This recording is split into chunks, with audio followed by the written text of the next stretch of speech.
On taas rubriigi aeg ja on taas poejuttude või külajuttude aeg, kuidas soovite. No siin on pood, siin on kirik, aga täna läheme hoopis kirikusse ja me saame ikkagi väga palju teada.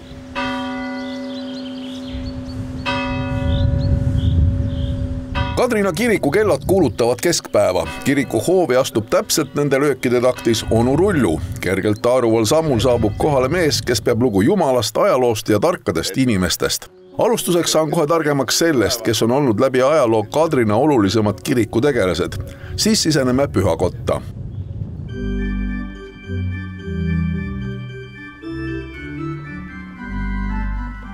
Tihti üldse Eesti inimene satub kirikusse. Kuidas sa ise tunned, et satub ta ikka kirikus? Või tuleb ainult jõulude ajal?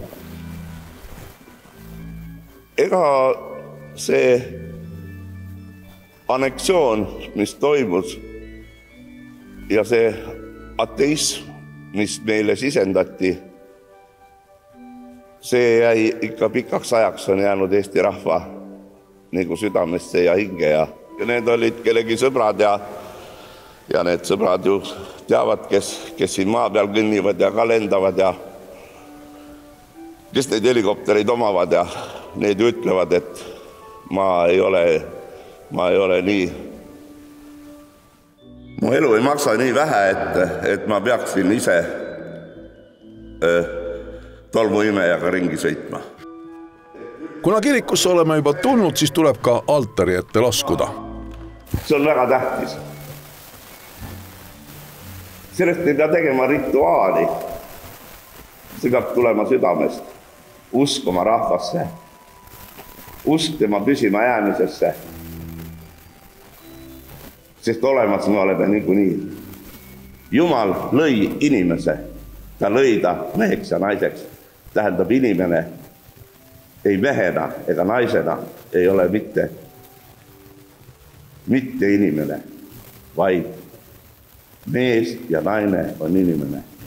Mis me oleme? Me oleme ju proteiinikeha, kes toodab elektrit.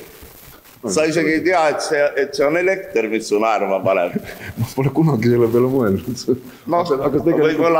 Võib-olla viimane aeg on mõelda, seepärast, et paljude asjade peale, nagu ma just ennest ütlesin, et sellest ei pea sõitma Ameerikasse, et teada saada, et eestlased ja indiaanlased on üks rahvas.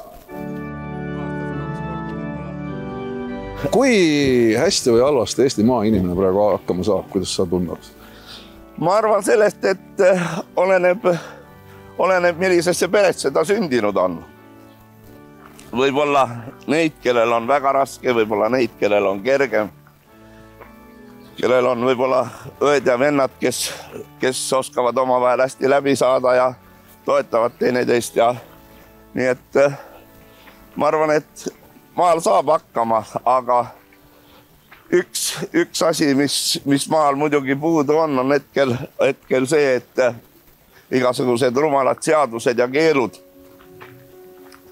on hävitanud meie niisuguse põllumajanduse, just nimelt loomakasvatuse nagu siin Eestis. Ja teine häda on see, et ta ei ole, kasutame nüüd kauem ajasõnu, et ta kahjuks ei ole enam rentaabel.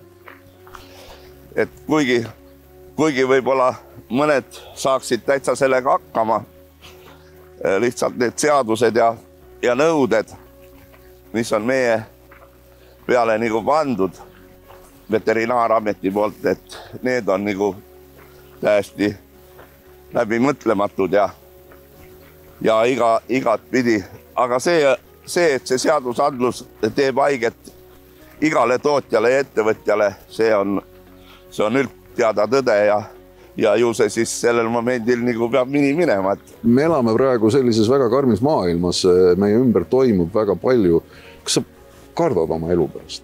Ei, milleks. Jumal on mu teejuht ja ma käin kindlalt oma rada ja nii kaua, kui mulle Jumal on andnud ja milleks ma peaksin kartma, seepärast, et ega siis maailmas on kogu aeg olnud valitsejad ja see, et Tšingis-Khani pärand on praegast Venemaad juhtimas ja et Venemaad juhib tsaar ja et järgmine tsaar, kes tuleb Venemaale, ega siis midagi ei muutu.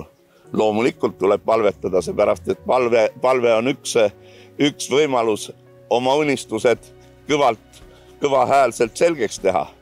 Ja mida kõrgemale sa lähed, veel on siin Neeruti mäed ja mine Sadulamäele või kuhu iganes ja hõiska sealt, et Eestimaa, ma armastan sind.